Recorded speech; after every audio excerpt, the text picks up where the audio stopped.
सर्वात मोठी बातमी घडामोडी पाहण्यासाठी चॅनेल सबस्क्राईब करा।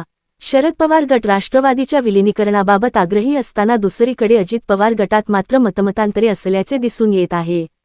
विलीनीकरणाबाबत केलेल्या वक्तव्यावरून राष्ट्रवादीच्या वरिष्ठ नेत्यांनी आणखी एका आमदाराची कानउघडणी केल्याची माहिती सूत्रांनी दिली आहे।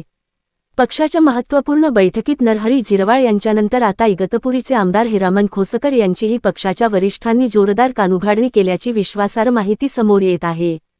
विलीनीकरणाबाबत खोसकर यांनी केलेल्या विधानामुळे पक्षनेतृत्व कमालीचे नाराज असल्याचे दिसून येत आहे। काही दिवसांपूर्वी आमदार हिरामन खोसकर यांनी पक्षातील 70% आमदार विलीनीकरणाबाबत अनुकूल आहेत असे खळबळजनक विधान केले होते। त्यांच्या या विधानामुळे राजकीय वर्तुळात चर्चेला उधाण आले असून पक्षाच्या ध्येयधोरणांबाबत संभ्रम निर्माण झाला आहे।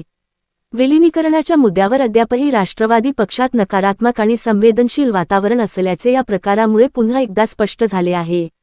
मिळालेल्या माहितीनुसार बैठकीत वरिष्ठांनी खोसकर यांच्या विधानाचा तीव्र शब्दांत निषेध केला। पक्षाच्या अंतर्गत धोरणांबाबत किंवा विलीनीकरणाबाबत अधिकृत भाष्य करण्याचा अधिकार कोणालाही नाही अशा शब्दांत त्यांची समज काढण्यात आली।